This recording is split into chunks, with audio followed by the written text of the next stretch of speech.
हसीना पारकर कैसे बनी मुंबई की आपा? अप्रैल 2007 की बात है। पुलिस स्टेशन में 4 महीने की भागदौड़ और उठा पटक के बाद एक FIR दर्ज हुई। मुंबई के गार्डन हॉल अपार्टमेंट में एक घर के बाहर बहुत भीड़ जमा थी। लोग आपस में बात कर रहे थे। वो आपा है, उनके पास भाई है और उन्हें कुछ नहीं होगा, वो जल्द ही लौट आएंगे। आपा ये आपा वो आपा ऐसे आपा वैसे तमाम चर्चाएं चल रही थी, लेकिन ये आपा थी कौन जिनके लिए अनगिनत लोग जमा हुए? और आखिर किस मामले में आपा के खिलाफ मुकदमा दर्ज हुआ? आपा का भाई कौन है? क्यों कहलाई आपा मुंबई की गॉड मदर? चलिए जानते हैं। दोस्तों, अंडरवर्ल्ड मुंबई में जन्मा वो कीड़ा था जिसने अपने जड़ें देश भर में फैला रखी थी। 70 के दशक में मुंबई की सड़कों पर करीम लाला, वर्धन राज मुदलियार और हाजी मस्तान जैसे अंडरवर्ल्ड के सरगना थे, जिनके एक इशारे पर दिन दहाड़े किसी को भी खून से लथपथ कर दिया जाता है। इन तीनों ने मुंबई के 3 हिस्से कर दिए और मुंबई पर राज करने लगे, लेकिन इनके राजपाट को समेटकर फेंकरे का काम किया। दुनिया के तीसरे और भारत के पहले most wanted criminal Dawood Ibrahim ने। ये वही दाऊद इब्राहिम है जिसने 1993 में मुंबई को एक के बाद एक लगातार 12 धमाकों से दहला दिया था। लेकिन आज हम दाऊद इब्राहिम की नहीं बल्कि इनकी छोटी बहन हसीना पारकर के बारे में बात करने वाले हैं। वो हसीना पारकर जो आम जिंदगी जीते जीते मुंबई की आपा बन बैठी, जिसने कई जमीनों पर अवैध कब्जे किए। यहाँ तक कि जिस घर में वो रहती थी उस पर भी आपा ने बिना इजाजत कब्जा किया, लेकिन फिर भी मुंबई में लोग उसे गॉड मदर कहते थे। लेकिन ऐसा क्यों? ये जानने से पहले वीडियो को लाइक और पेज को फॉलो जरूर कर लीजिए। हसीना पारकर महाराष्ट्र के रत्नागिरी जिले के मुमका गाँव की जन्मी थी। वो 12 भाई बहनों में 7वीं थी और दाऊद इब्राहिम तीसरे। हसीना दाऊद की लाडली थी। आप ये भी कह सकते हैं कि जब दाऊद इब्राहिम ने अंडरवर्ल्ड की दुनिया में कदम रखा तब माता पिता ने उसे खूब कोसा, लेकिन हसीना हमेशा उसके सपोर्ट में थी। लेकिन दाऊद ने अंडरवर्ल्ड की दुनिया के काले कारनामों की छींटें कभी अपने बहनों पर नहीं पड़ने दिए। बहनों शब्द हमने इसलिए कहा क्योंकि दाऊद की हसीना के अलावा और भी 3 बहनें थी, सईदा, फैजाना और मुमताज। दाऊद ने भले ही डी कंपनी से पूरी मुंबई पर राज करने का जिम्मा उठा लिया था, लेकिन वो अपनी बहनों को इन काले कारनामों से दूर रखना चाहता था। इसलिए दाऊद ने अपनी 4 बहनों की शादी शरीफ घराने में करवाई। हसीना पारकर की बात करें तो उसकी शादी भी दाऊद ने एक शरीफ लड़के इस्माइल से करवाई। इस्माइल फिल्मों में जूनियर आर्टिस्ट का काम किया करता था, साथ ही वो एक होटल भी चलाया करता था। जिंदगी अच्छी चल रही थी। हसीना भी घर में पति इस्माइल और 2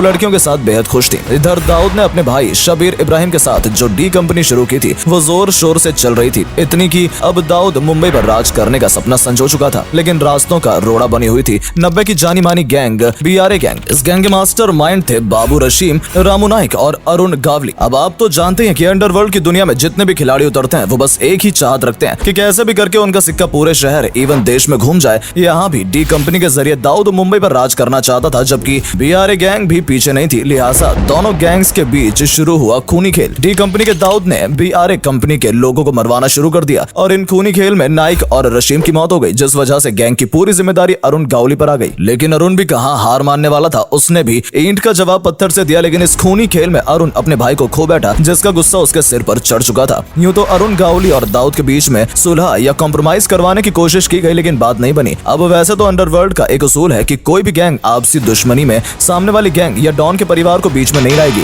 लेकिन अरुण गावली उस उसूल को रौंद कर आगे बढ़ा और दाऊद की लाडली बहन यानी हसीना पारकर के भाई इस्माइल को सरेआम गोलियों से छल्ली कर दिया। और इस तरह 1991 में भाई के काले कारनामों के चलते हसीना ने अपने पति और एक खुशहाल परिवार को खो दिया और यहीं से शुरू हुई मासूम सीधी सादी हसीना पारकर के आपा बनने की कहानी। इधर डी कंपनी जो 1991 तक बहुत नाम कमा चुकी थी, उसके मालिक यानी दाऊद के सिर पर खून सवार हो गया, क्योंकि जीजा की मौत हो चुकी थी और बहन दुखी थी। दाऊद के साथ इस समय तक छोटा राजन, सुनील और सावंत जैसे कई खतरनाक नाम इस गैंग और दाऊद के साथ जुड़ चुके थे। लिहाजा दाऊद ने भी इस खूनी खेल को अंजाम तक पहुंचाने की जिम्मेदारी ली और 1992 को JJ हॉस्पिटल में मौजूद इस्माइल के एक हत्यारे को मार गिराया। लेकिन इस हत्याकांड में 2 पुलिस कांस्टेबल और एक इंस्पेक्टर शहीद हो गए। लेकिन यहीं से हसीना पारकर ने अपना रूप पूरी तरह से बदल लिया। हसीना ने अपने भाई दाऊद के नाम का फायदा उठाया और माफिया तंत्र का हिस्सा बन बैठी। हसीना ने फिरौती मांगना, जबरन वसूली करना, फिल्मों में ओवरसीज राइट्स लेना, केबल कारोबारियों से प्रोटेक्शन मनी लेना जैसे अवैध काम शुरू कर दिए। 2000 से पहले हसीना पारकर का खौफ इतना बढ़ गया कि मुंबई में अगर कोई बिल्डर बिल्डिंग बनाने जाता तो सबसे पहले उसे हसीना पारकर की इजाजत लेनी पड़ती थी, फिर चाहे बिल्डिंग सरकारी ही क्यों ना हो। और अगर बिना हसीना पारकर की परमिशन के बिल्डिंग बन गई तब भी उसमें आपा का हिस्सा तो फिक्स रहता था। हसीना का खौफ कुछ ऐसा था कि छोटी मोटी गैंग के लोग उसका नाम सुनकर ही थर थर कांपते थे। हसीना ने हर वो काम किया जो अवैध था, लेकिन कमाल की बात यह थी कि कभी भी किसी ने उसका विरोध नहीं किया। इसका एक कारण हसीना की दिलेरी भी थी। वो बेशक बिल्डर्स को लूटती थी, अवैध वसूली करती थी, लेकिन इसके साथ साथ वो आम लोगों की मदद भी करती थी। हसीना जिस घर में रह रही थी वो भी उसका अपना नहीं था, बल्कि हसीना यहाँ आई, घर पर ताला लगा मिला,